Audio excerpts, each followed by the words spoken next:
There is growing repression in Serbia. So this isn't a shock. We have to get over ourselves a little bit now, and like you say, what is the work in hand we have to do? But get over the shock. There are so many different types of disabilities, and again, everyone experiences their own disability differently. So A, who's walking around with a knife in their pocket, and B, he took it out and opens it and like basically threatens to stab Scabby. And so these black men who laid this track, the black men who dug these tunnels, the people who knew, mostly convicts, who knew about how these bodies were buried, came up with a song to keep spirits at bay, to remember John Henry. From the Labor Radio Podcast Network, this is the Labor Radio Podcast Weekly, bringing you voices, news, and ideas from labor shows across the country. I'm Chris Garlock. You're being all super formal this week. I'm Harold Phillips. And I'm Patrick Dixon. Welcome back to another wrap-up of this week's Labour Media Highlights. This week we start in Serbia with LabourStart, where trade union leaders describe the growing repression they're facing and how global solidarity can help push back. Next up, we're going to the United Kingdom and the Organising for Change podcast. And in this episode, it's a conversation that listeners in the US will find somewhat familiar. They're discussing how to respond or how to communicate with union members who are indicating their support for far-right political parties. Then we're headed to Canada, where on Applebox Talks, the team explores accessibility in film and media with Winnie Luk, Executive Director of Canada's Disability Screen Office, about building truly inclusive production spaces. Patrick, I see why you call this our international episode. Serbia, UK, Canada. With the workers' mic, we're back to the good old USA. Ken Edwards, Phil Davidson defend Labor's most famous mascot after a Chicago business owner threatened, this is true, folks, to stab Scabby the Rat. Not Scabby! Not Scabby! It's not so. Revisiting how the inflatable icon became a symbol of free speech and a line you just don't cross. No, you don't. Don't mess with the rat. And America's Workforce Union podcast digs into the legacy of John Henry, the real John Henry, the man behind the legend, and what the story tells us about work, race, and song. That's all to come on this week's Labour Radio Podcast Weekly, show that connects the voices of working people everywhere. Working people everywhere, all the time, all around the world. I love it. Stick around, everybody. Great lineup. Let's get started. I kind of feel like we should have that news hour kind of thing happening underneath that. Yeah, we'll work on that. All right, let's kick things off on the LabourStart podcast, where host Eric Lee talks with Serbian trade union leaders Ranko and Igor from the Air Traffic Controllers Union SKL about a 40-day strike that led to major backlash. After the walkout, both were barred from their workplace and later fired under so-called negative security checks, while officials even tried to revoke their licenses. They describe it as a coordinated political attack on their union, part of a growing wave of repression in Serbia, where we've seen this before, folks, and independent labor activists are being punished for standing up for workers' rights.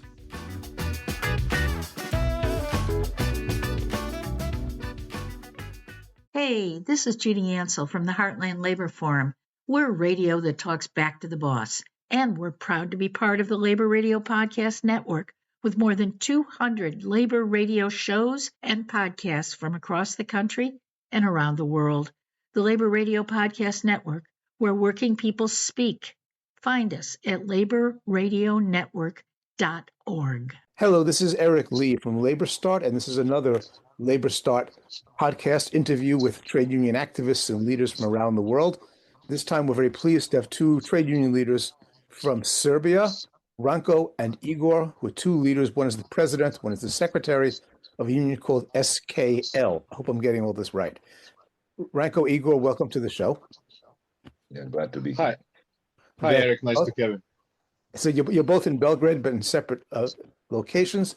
I don't know who wants to go first, but can you tell us what happened? I'll go first. Yes, we organized industrial action in Serbia, which was lasted for about 40 days. So I guess they waited for the strike to end, and then 7 days after, they officially gave us a notice that we have negative security checks, and according to law, that prevents us to enter the ops room where we work. So they used that basically against us to prevent us from working as air traffic controllers. And then 3 days after, the employer Smatsa sacked us or fired us using those grounds. So this is basically a misuse of security services in Serbia to fire us or well, it's a retaliation for the strike. It's a political retaliation for the strike, and it's an attack on our union, a big attack on our union, on our members, and on our fundamental right to strike. Yeah. Igor, did you want to add something? At the same time, we received the security impediment information from our employer. They sent a letter to the Directorate of Civil Aviation to revoke our licenses, demanding that they revoke our license. So it was a coordinated attack on us. So you're restricted from entering the building, and we are doing something that will revoke or suspend your licenses, which is our means to work. So it was a very malicious, coordinated attack on us. Yes, and I want to ask you something. We heard from another global union this week that wants us to do another campaign fairly soon, also in Serbia, not connected to the air traffic, a completely different case. And we had a campaign a year ago in Serbia. Now, Serbia is not the biggest country in the world, right? So to have 3 campaigns from Serbia all at once struck me as a little bit odd. And I asked someone, and they told me that Serbia now has a reputation as a country that is offering itself to businesses, saying we're business friendly, we don't have strong unions, the laws work again. Is that what's happening? Are you part of a general attack on unions in Serbia? How do you see it? Well, Ranko. I think that yes, I think there is a mentality issue here that's going towards unions, especially unions who are independent and who act in the best interest of union members. So yes, there is some form of repressive mentality towards unions here that we have experienced, not just in our case. We saw it everywhere, but this case is maybe brought it to the next level. But yes, and there is growing repression in Serbia. Definitely, there is a lot of cases of people being fired or being demoted for political reasons. So yes, there is growing repression here, and it's going towards unions as well. So I wish you the best of luck, and we will follow it closely and extend our solidarity. Thank you so much, both of you, for being on the show. Thank you for having us, Eric. Thank you, Eric, and of course we will. Yeah, we're all focused on our air traffic controllers here in the U.S., but it's just an example of how the jobs here in the U.S. are not that different than the jobs in other countries. On Organising for a Change, hosts Simon Sapper and Martin Smith sit down with Matt Collins from Hope Not Hate to talk about a growing challenge inside the UK Labour movement, how to counter far-right narratives within workplaces. Not like we know anything about that here in the U.S. New union research shows that as much as 30 to 40% of members in some unions are quote-unquote reform curious or even openly supporting far-right politics, reflecting broader shifts in the UK and, let's be honest, here at home. Matt says it's time to stop being shocked, face the problem head on, and start doing the hard organizing work. Because as he puts it, We're in a real fight about this, and Hello and welcome to Organising for a Change, the podcast for union builders with me, Simon Sapper. And me, Martin Smith. And we're delighted, listeners, to be joined in this episode of Organising for a Change by Matt Collins, who's the Trade Union Liaison Officer for Hope Not Hate, and someone who has contributed hugely to the fight against the far right so far and continues to do so. Matt, you're very welcome. Thanks for joining us. Thank you for having me. Well, where we're going today, listeners, is to look at how we counter the far right narrative in workplaces. And this comes on the back of some important research work, doesn't it, Martin?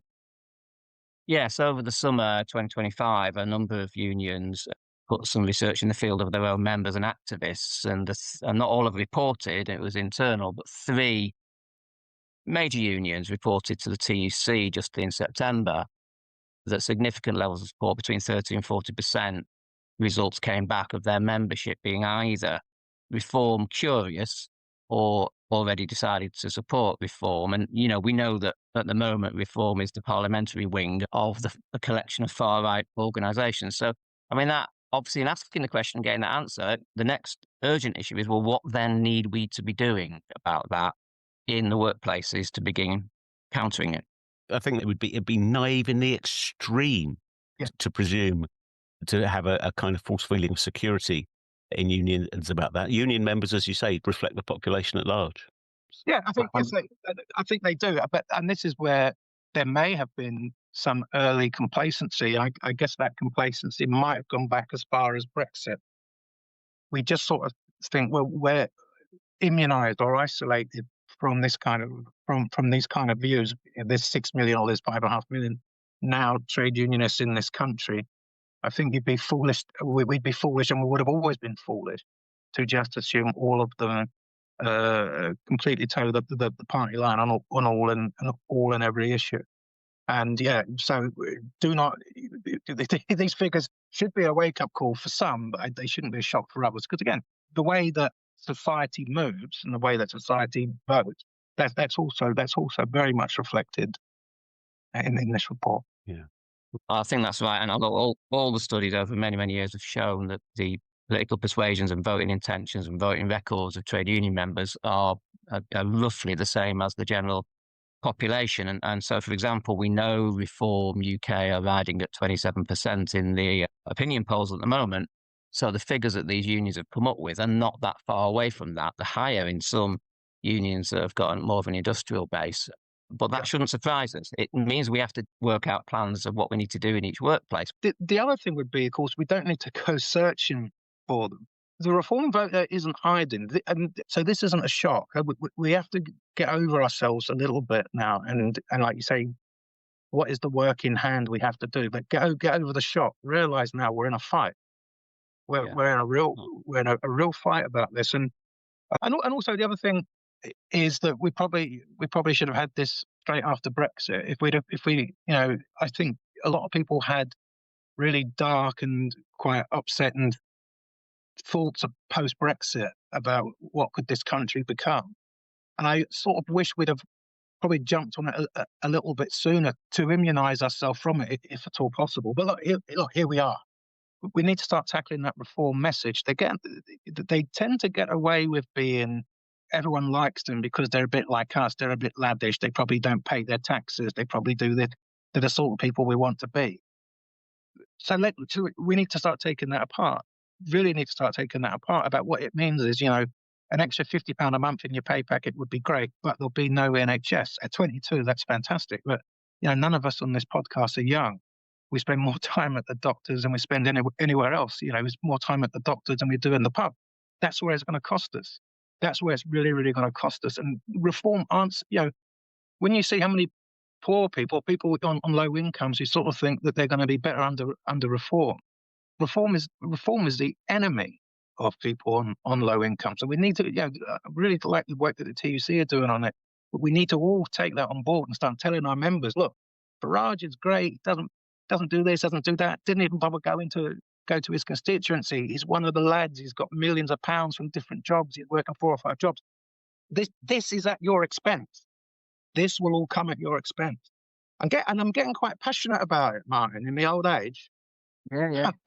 I'm getting really passionate about that because I'm seeing a lot of good people in difficult situations who sort of think that reform are going to dig them out of a hole, and actually reform are just going to bury them in that hole.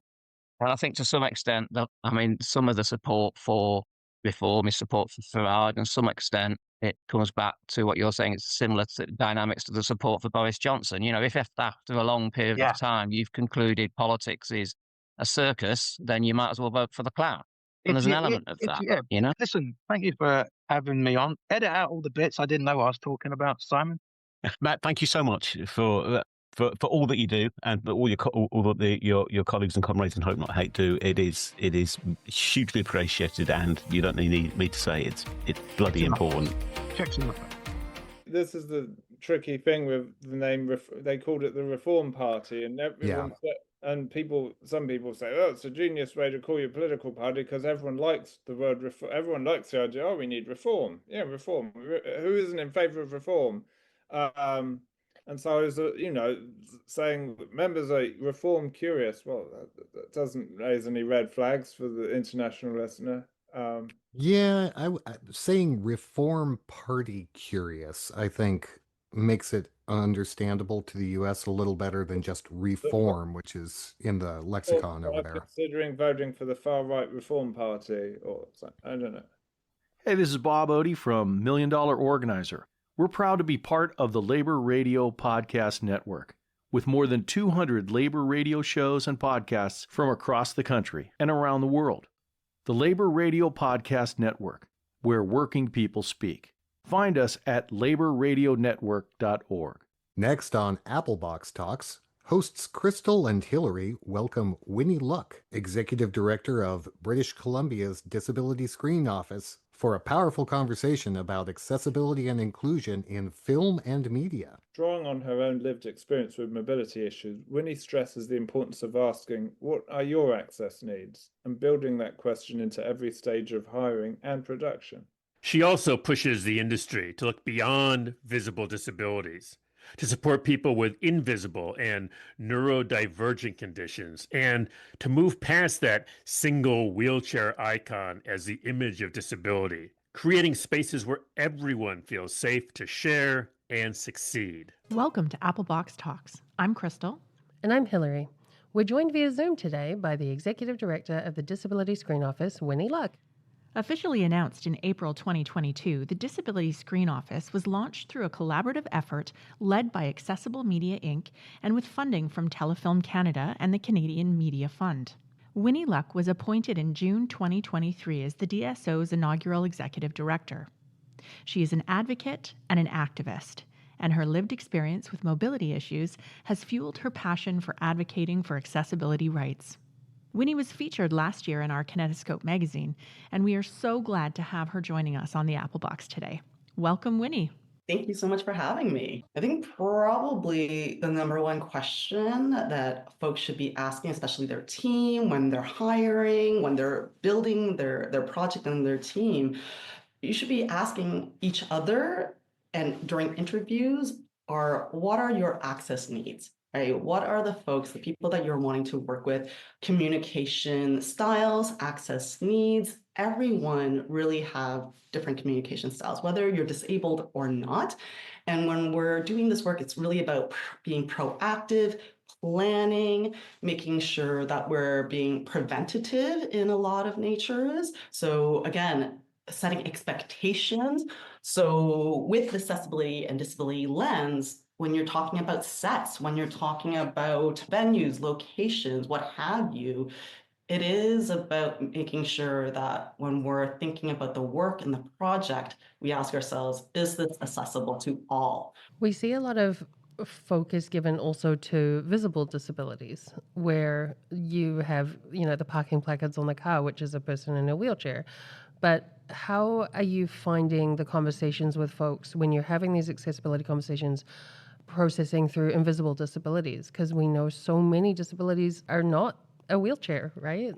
Yeah, it doesn't help that icon, right? The universal icon is a mobility, a person in a wheelchair, because you're right. There are so many different types of disabilities. And again, everyone experiences their own disability differently. And so in the sense of invisible disability, especially right now, even the word neurodivergent, that is such a new term and understanding that we're finding that there's this trend right now where mothers, parents, right? Fathers and mothers are diagnosing their children, and the children want to be diagnosed. And very quickly are they saying, oh, I have these exact same characteristics.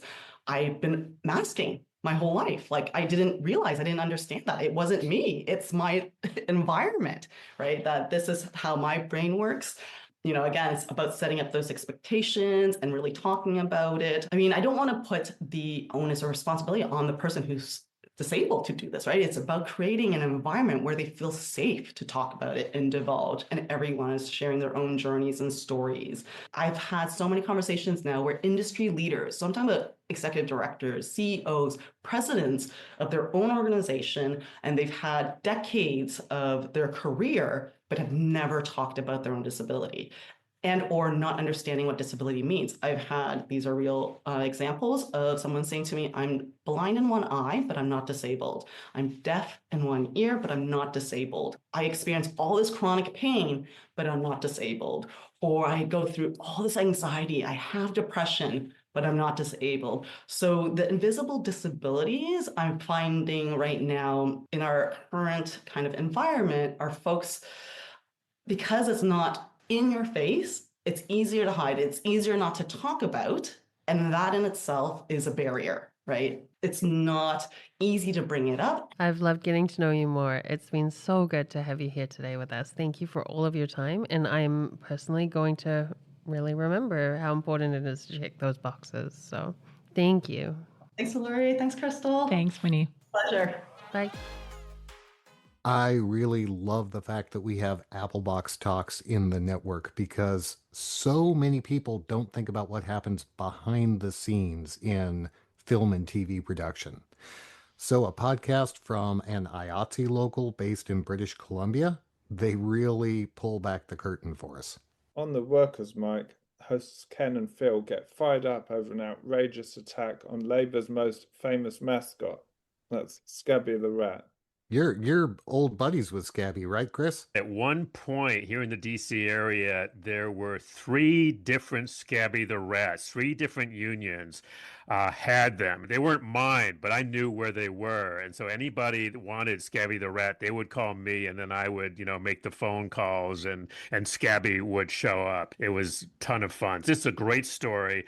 A Chicago business owner actually threatened to stab Scabby the Rat, the inflatable labor icon. You've all seen him. He's like, 30 feet tall or something. He's huge. And there's lots of different ones. There's the friendly Scabby, the angry Scabby. So anyway, Ken and Phil dig into Scabby's wild backstory and the legal, and believe me, there have been many legal battles that made him a symbol of free speech. And they make it clear, just like we do, you can mess with unions if you want, but you do not mess with Scabby. I'm pretty sure the word they use is not mess, but we'll let that slide. Good morning, everyone. Welcome to the Workers' Mic right here on 720 WGN, powered by the National Coalition of Labor. I am Ken Edwards with the National Coalition of Labor. To my right today, Phil Davidson, Mid-America Carpenters. Good morning. How are you? Very well, thank you. We said we're going to talk about Scabby. And, you can mess with people, you can mess with unions, you can mess with workers, but don't mess with Scabby. Don't mess with overgrown syphilitic rat. That's where we draw the line. Things got a little spicy with Local 150. Yeah. 150, and then Unite Here, Local 25 in New York. So here, we'll start with... Let's start with local. Local is Local 150 had a banner up, and I'm not sure what the banner was about. I have no idea, to be honest with you. But I did see a YouTube video where I guess it says the owner of Wendella Tours and Cruises. Yeah, or something they do like cruises that. right off the river. Yeah, like they tool around the lake or something. Right. And so I guess they lease a dock or dock space. Is it Navy Pier? I don't know. Yeah. It's a body of water. Okay. So it's right there. I'm assuming it's like right there behind us somewhere. Yes. On the Great Lake, Michigan. Mm-hmm. And So the 150 had a banner, and they had Scabby the Rat up there, and so this guy comes out, and so this is all on video. Which is the problem right now when you do goofy things, everything's on video, right? So he comes out, and I guess they say he's the grandson or the owner or whatever it is, and he says, basically get this rat out of here. Like, who are you? What are you doing here? And he's like, I own this space. Mm-hmm. He was like, you don't own it. No. You lease it. Yes. You don't own it. I don't care. Leave. You can't be here. Leave. And then they're like, no, we're not leaving. And because, you know why? They have a First Amendment right to be there. And Yes. we'll talk about that in a second. So they're like, no. And he says, well, you know what? I'm going to shiv Scabby. Shiv. That's a no-no. I mean, who says shiv? Someone who served time. Honestly, it's not. We're not saying he served time, by the way, but that is a really weird thing to say. It's like, Yes. I'm going to shank Scabby or shiv. But then the guy literally, I'm not making this up. Did he have a sharpened toothbrush? A homemade toothbrush? No, he actually had a knife. He had a knife in his pocket. Yeah. So A, who's walking around with a knife in their pocket? And B, he took it out and opens it and basically threatens to stab Scabby. And if I'm also a business agent out there or organizer, or on the job, I'm afraid that this guy's going to, stab me. I don't see how that's not assault. But, No. We'll leave that to the smart lawyers. Don't threaten Scabby, right? Don't take it upon yourself to try and stifle somebody's First Amendment rights. Right. Because you can't. And it's going to cost you a lot of money. Right? Yeah, for sure. Because there's been plenty of instances over the years where Scabby has been punctured. All right. So I told you that we're going to do a little deep dive for a quick second. I forget the year it was, but I should know this because it was literally my picket. We were picketing a golf course, and we had Scabby up there. And I want to say it was like Crystal Tree or something like that. Okay. In Orland Park. Okay. Is that right? Right. I think so. So we're picketing, we're doing the whole thing, and they come in and said, you can't be here. Orland cops come and take this rat down, and we say, no, we're not taking the rat down. It's on the right of way. It's First Amendment, etc. Like, if you don't take it down, we're going to take it down for you. And they did. They took it down for us. They did. Now they were nice enough not to stab it. Okay. Okay. They just deflated it, and they took it and they. How did they do it? They just pulled a. Yeah, they unplugged the generator, and so they took it to jail. They took Scabby to jail. I do remember this. And so this was like on a Sunday, and the following Saturday we brought 17 Scabbies and 1,000 people, and people dressed up in rat costumes and trucks, and it was fun. Like, all the trades were there, you guys were there, Teamsters, everybody, and we had signs that free Scabby, free Scabby. We put on a big protest, and right there in Orland Park in front of the cop shop, and they're like, okay, just go away, guys, just ridiculous, and they we'll give you Scabby back, please just go away, and we did. And then, what we did? We sued them. We sued Orland Park. Yeah. And they're like, why? We gave you Scabby back. Like, now you're going to sue us? And the answer is, yeah, we're going to sue you because we need to end this fight once and for all. So the case went to court, and I just want to read you the first line of the case. And this is the case that made Scabby protected by the First Amendment in the United States. It was a federal case. It said, it would be easy to minimize the significance of this case by disclosing that a central part of this dispute involves an inflatable rat figure. Which I just thought was the funniest first Important line. detail. Yeah. And it says, yet this case involves important principles of labor picketing, which are protected by the First Amendment, right to free speech and assembly, blah, blah, blah, blah, blah. And that was it. That was the case that protected Scabby. And, oh, by the way, Orland Park had to pay our attorney's fees. And, and eventually, and now Scabby is protected. I remember that, yeah. Right? All right, listen. We'll be back next week with more of the Workers' Mic right here on 720. Hey, this is Simon Sapper from the Union Jews podcast. We're proud to be part of the Labour Radio Podcast Network with more than 200 Labour Radio shows and podcasts from across the USA and around the world. The Labour Radio Podcast Network, where working people speak. Find us at labourradionetwork.org. Up next, a very special Halloween edition of America's Workforce Radio. They did a great job on this. And Patrick, I know you helped set it up. So One Big Happy Network digs into one of Labor's most haunting legends. Flash Talks with University of Georgia historian Scott Nelson, author of Steel Driving Man, John Henry, The Untold Story of an American Legend. Nelson uncovers the real story behind John Henry, a 15-year-old convict forced to dig railroad tunnels through solid rock who died along with dozens of others, building the Chesapeake and Ohio Railroad. The song that made John Henry famous wasn't just a work chant, it was a dirge, keeping alive the memory of those buried without markers near the Virginia Penitentiary, the White House in the song. Welcome to the Friday, October 31st edition of America's Workforce. Today is Halloween, and we're going to do something a little different. We usually talk about labor struggles, and that's part of the show today. But joining us on our live line today is Scott Nelson. He's a professor out of the University of Georgia, and he's part of the group of professors that delve into labor history. And we're going to talk about John Henry, the untold story of an American legend. And part of his life was pretty scary, so it fits into this being Halloween. Professor Nelson, thanks for joining us today. John Henry, who ends up in the Virginia Penitentiary, is a young man. He's 15 years old, 16 years old, and he may or may not have been shoplifting. He's the perfect size for digging a hole in the side of a mountain. What you need is somebody who's got a arc of his swing is small, and the smaller you are, the better for drilling holes.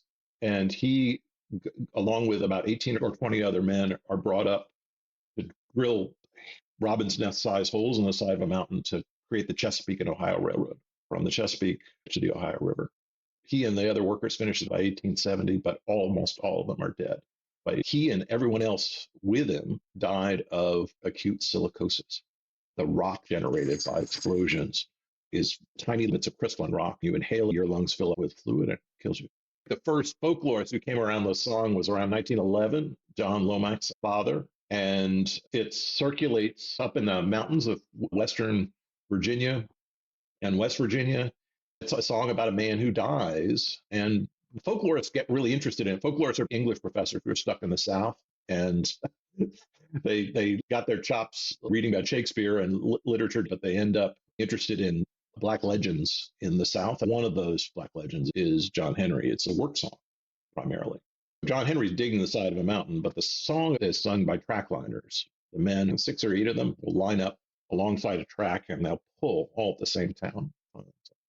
This old hammer, kill John Henry, kill John Henry, won't kill me, won't kill me, You're pulling on what's called a Gandhi dancer's hammer or a maul, lifting a rail to move it, 1/4 or 1/8 of an inch. Trackliners do this all the time. They keep the track in line. There's like 100,000 of them in the South in 1890 or 1891.